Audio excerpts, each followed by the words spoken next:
All right, everybody. It is 10 o'clock in the morning on Thursday, August 14th. I am in Osterville, Massachusetts on the Cape. I've been having a great time. Weather's been great. Can't really complain. This is the first day that we've had some cloud coverage. I was at where the heck was I yesterday? Can't remember where I was yesterday.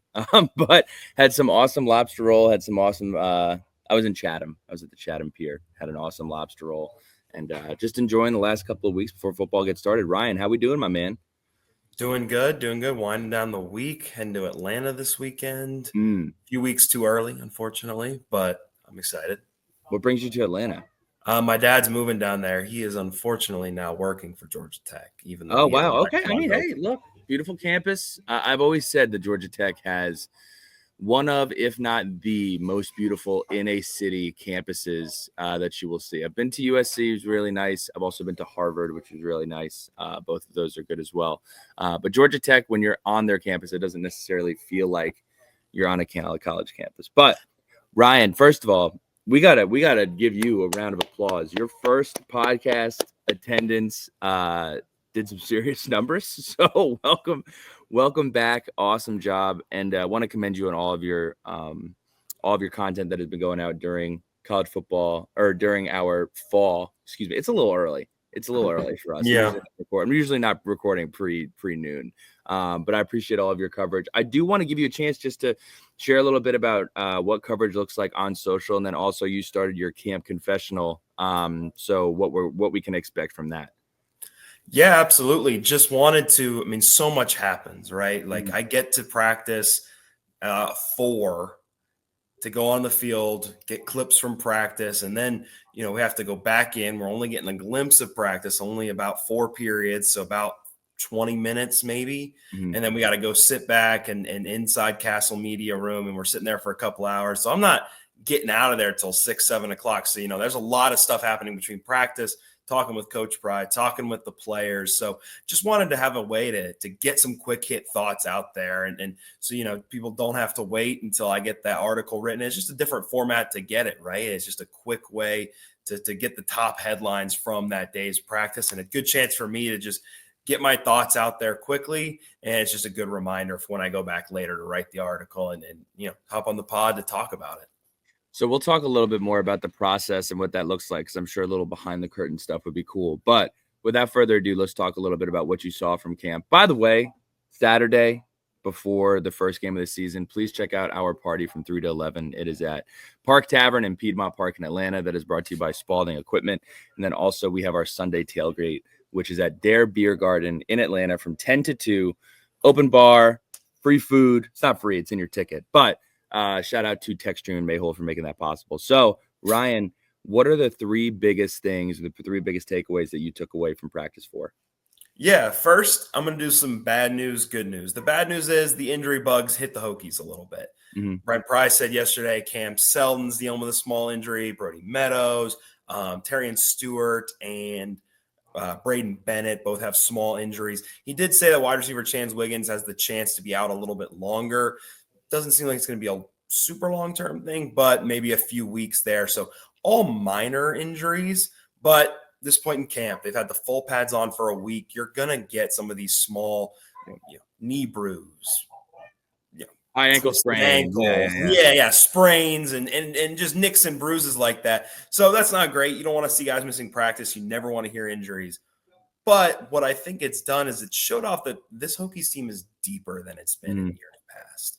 And I think we kind of hit on this last week, specifically at the running back position. I think it's something like the ceiling might not be as high in the running back room, but the floor is higher. And I think you can say that about the entire team. And I'll call out the wide receiver position specifically. Like I said, Cam Seldon dealing with an injury, Chance Wiggins. So yesterday you saw some young wide receivers stepping up. Micah Matthews is a guy that was getting more reps yesterday. And Devin Alves is somebody that Coach Pry highlighted specifically. He said he had maybe the best practice that anyone at Virginia Tech has had in a while. That's high praise. I mean, you think about some of these wide receivers that have come through. So I think you got to see a chance to see that the depth of this team is better. We saw last year, I think so much publicity was made about 21 starters coming back. maybe not enough to the depth of the team last year. This team, I think, is overall just deeper at every position. We talked to Cody Heisman, defensive lineman, yesterday. Feels like he's a guy that can contribute along with Emmett Laws. Those are going to be depth players along the defensive line. So depth was the big thing that popped to me yesterday. Second, I think there's a legit competition going on for the number 2 quarterback spot. Coming into camp, I think everybody thought Pop Watson's the guy. He saw him in limited action last year. He looked good. Dylan Rangel comes in as a transfer. I think he's legitimately pushing him. He looked good in one-on-ones, had a nice completion to Alves during those drills. And then Coach Price said after practice that Rangel's made it interesting pushing Pop Watson. So certainly something to watch as we go into the season. Hopefully we don't have to see the backup quarterback at all this year. And Kyron's just healthy and rocking it for 12 games and hopefully more. But that is something to watch as we enter the season. And then finally, and this is something as a former offensive lineman myself that I love to hear.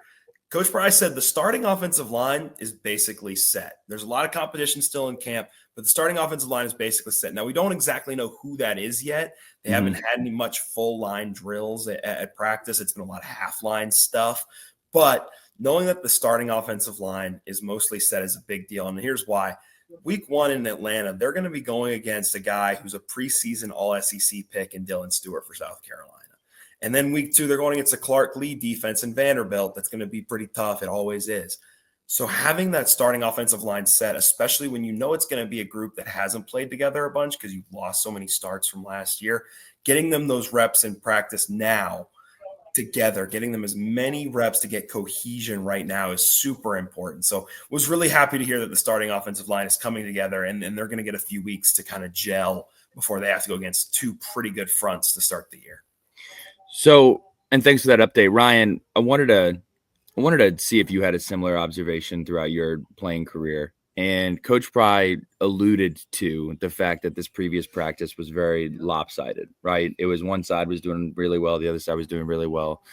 I'll say this, and he didn't mention if it was the offense or the defense, but what I have seen in every camp that I have been in at every level is the defense is always going to be ahead of the offense for the first 2 weeks. And the reason that I say that is defense is so much more reactionary than offense typically is. Offense relies a lot on timing. It relies a lot on, does everybody know where they're going? So is that something that you saw, or is that something that you're seeing in practice for the Hokies now? Yeah, I mean, we really only got to see one competitive drill in practice yesterday. We got to see wide receiver DB one-on-ones. And yeah, it was pretty clear the defense won that period. And now those drills sometimes, can be skewed. And I wrote this in my article. There were some DBs getting away with a little more contact than they're going to get away with on Saturdays. But overall, I think the defense won that drill. And Coach Price said went both ways. It was lopsided both ways. Sometimes the defense would dominate the drill. Sometimes it was the offense. But it seemed like the defense had a really good day. And like I said, I just listed all those injuries. You notice a lot of those were offense. 2 running backs, and Terry Stu and Brain Bennett, some wide receivers, Brody Meadows on the offensive line. So it seems like the offense might be a little banged up right now. So you got some different guys in there, maybe some freshmen like I talked about. That can also, throw off some timing when you have guys who haven't been in there getting reps with the 1s and the 2s. That can make things seem a little more lopsided when you're going against a defense that has been mostly cohesive early in camp. And also, you're still pretty early in camp. There might be some more install going on offensively. Right. Defensively, they might be at a good place with their install. They might feel good about it. Offensively, whole new offense. They might have had a whole new batch of install 2 days ago that they're still kind of getting on the same page with. They might not be as confident in as the stuff they were installing that first week that they had a whole week to rep. So some possible explanations for the lopsidedness, but I don't think it's anything to be alarmed about overall. So you mentioned on the last show that you were on that Jordan Bass was a player who really jumped off the field, or honestly jumped off the walking by you, right? Like he just looked like an absolute stud. Is there somebody that stood out at this practice that you got to look at that either physically was impressive, or somebody that had a really, really solid practice? Yeah, I think I'll stick kind of in the DB room again. The best period we got to watch was the wide receiver DB one-on-ones.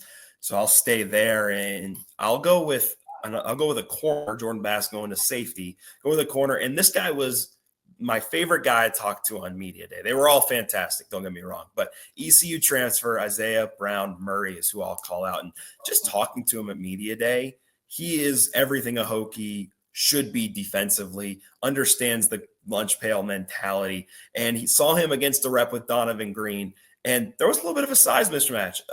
Donovan Green's a tall guy, 6'3", had a couple inches on Murray, but Murray had such great man instincts. I mean, you could just tell that that's what he wants to do. He wants to play man corner. He doesn't want any safety help. He wants to be solo on that island, and he handled it great. Green ran like a little comeback hitch kind of route, and Murray was not phased at all, broke perfectly on the ball, made a play through the hands and broke it up. So I think he's going to be a guy that Tech fans love this year. He's tough. He's physical, plays that man-to-man defense, and I'm excited to see him play. So he stood out to me. I was happy to see him make a play in competitive drills. Tell you what, I am a big fan, and I'm sure Mehul Sangani is a big fan of the initials for Isaiah Brown Murray and IBM. Think is the catchphrase for IBM, by the way. Any locker room thoughts? I know they're putting you up in Castle. Has anyone talked about the locker room, or have you seen the locker room at all? Is the door closed?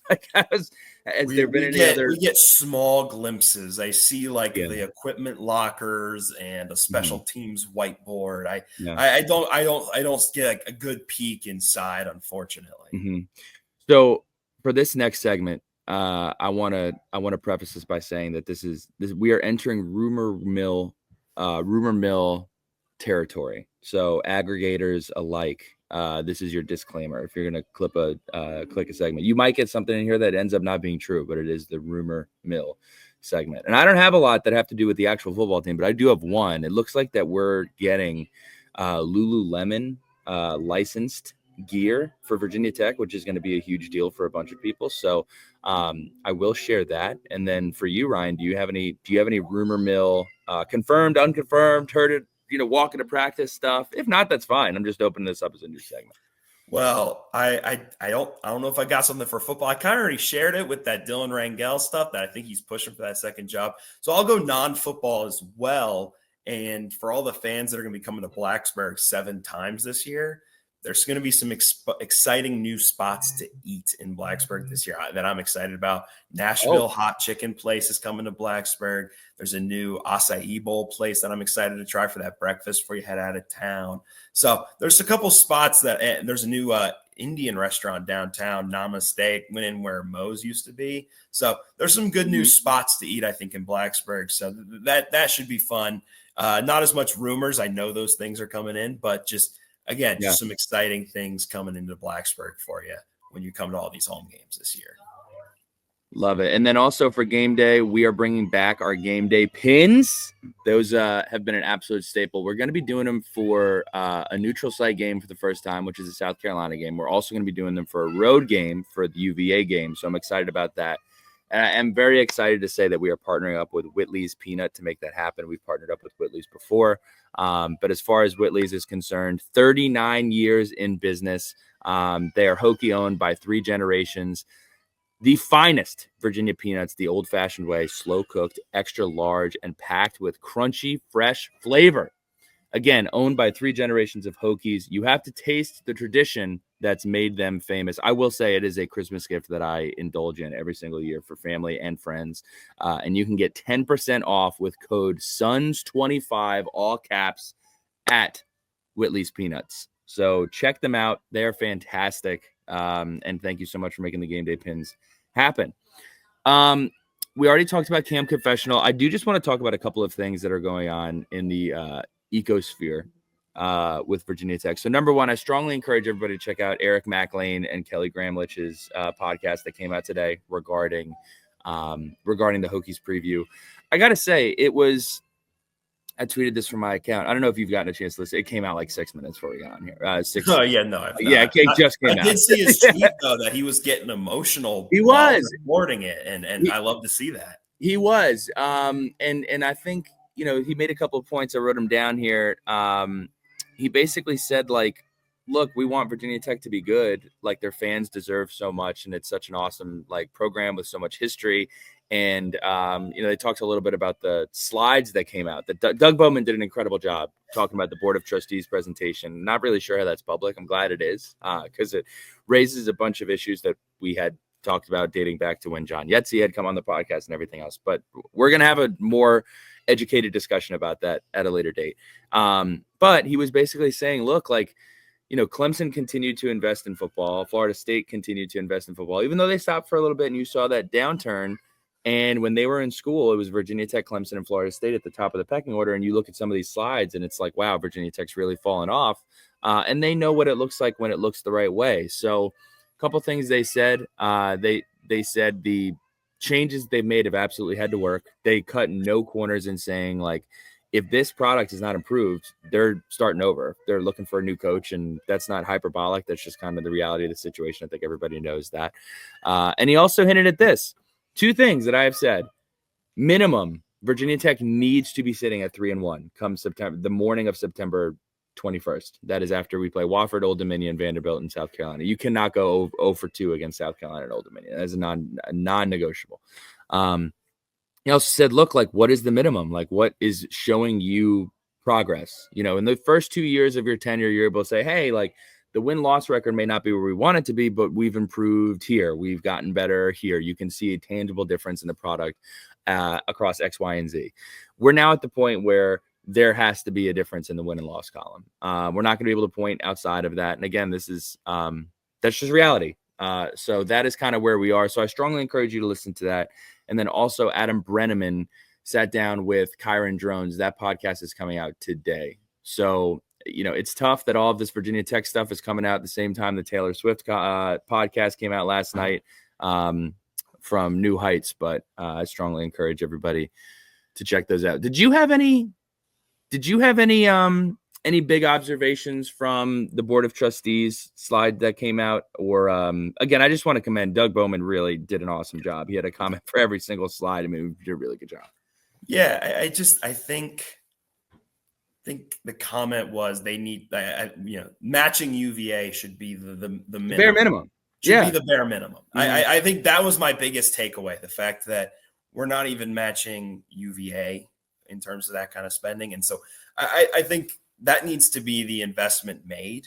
Mm-hmm. And it's just, you're going to get out what you put into it. And we've known for a while now, and dating back pre-Brent Pry, right, dating back to the Fuente days, that there were certain things that needed to be invested in the Virginia Tech football program, whether that was the weight room or the nutrition center or even like recruiting staff and support staff. We know there's been things that needed to be invested in this program. Yeah. And it's kind of been a slow drip of, we've gotten the weight room, we've gotten the nutrition center, we've gotten Brent Pry was able to get a little more staff money, pay assistants a little bit more. And I think the first couple of years you saw the fruits of that. You saw improvement. And I think nowadays in college football, it's never enough. You need to keep doubling down. You need to keep going. I don't want to say that's unfortunate to where we're at, but I think it's just the reality is gone are the days where you're going to get the most out of your talent, right? And you can get the most out of your talent, but you need the investment backing that up. And again, I think Virginia Tech at least needs to be keeping pace with UVA, and I would argue they need to be keeping pace with, as a football school, as a school that revolves around this sport, need to be keeping pace higher than that. But sure, I'll be interested to see what comes of all of that. I hope that there's some change, and I hope that there's some investment made out of that meeting. But those are my big takeaways. Yeah, I think it's I don't want to say it's eerily similar, but there are a lot of similarities with this coming out. And starting the dialogue outside of the doors of where the meeting is happening to when we had John Yetzi on this podcast and talked about the issues that we saw back with the football program under the Fuente regime based upon funding and everything else. It's funny, and I feel like I say this every year when we play this specific team. I don't know why I always harken back to Pitt specifically. But the expectation is Virginia Tech should beat Pitt every single time they play them, or the expectation is we should beat Wake, or we should beat UVA, or we should beat any of these other teams.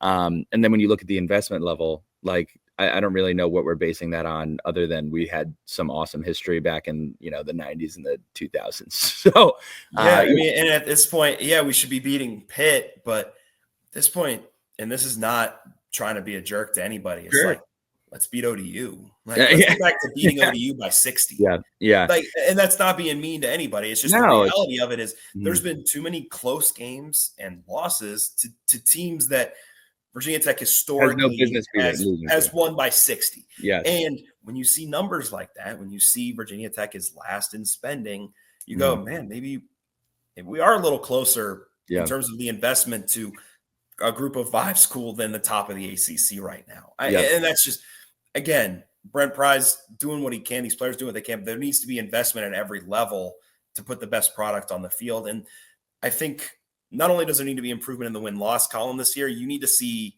winning in close games, right? Because Yeah. they've been close in a lot of spots. And can you flip those, right? If you can Mhm. flip 2 or 3 one-score losses from last year and then win the games you're supposed to, get 8 or 9 wins, I think you get Everyone's a feeling lot great. more. You build up some currency with the fans, and you're going to hopefully get that investment. Right now, I think you're in a space with college football where you shouldn't need to win to invest. And Right. that sounds weird, but you need to invest to win, not the other Right. way around.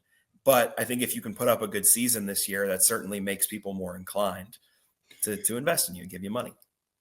So Ryan, before we sign off here, anything that you are excited to see or looking for moving forward in camp?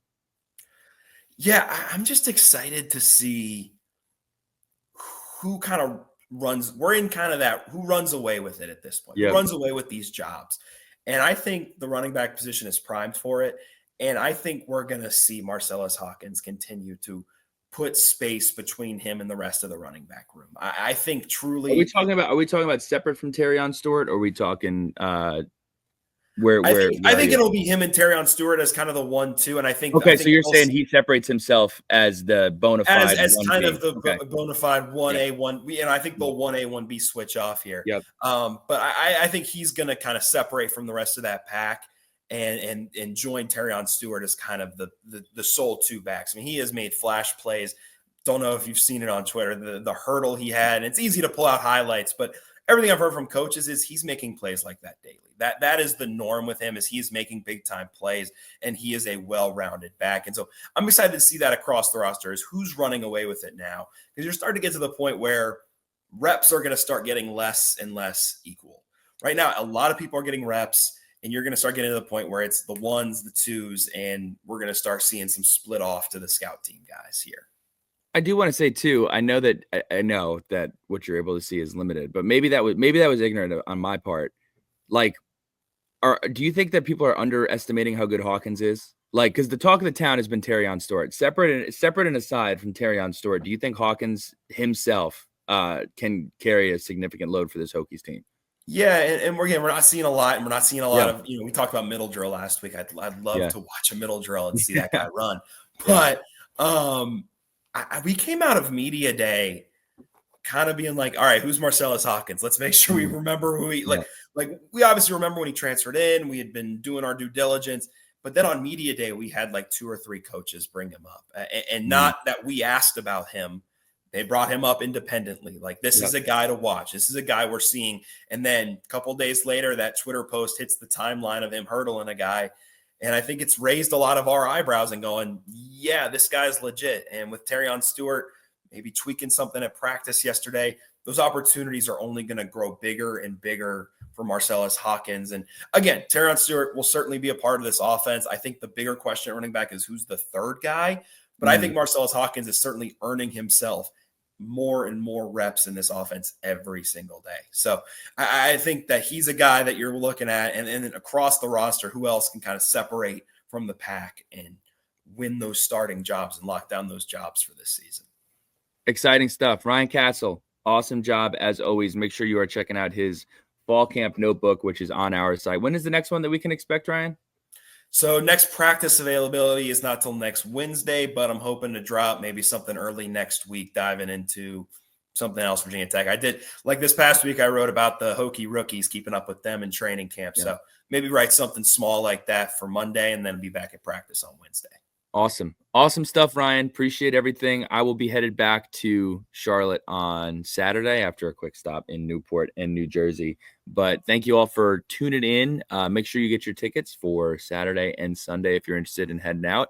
And with that, go Hokies. Ryan, keep up the great work, and we'll chat soon, my Appreciate it. friend. Might be hitting the Red Sox on Friday. Might. I'll let you know.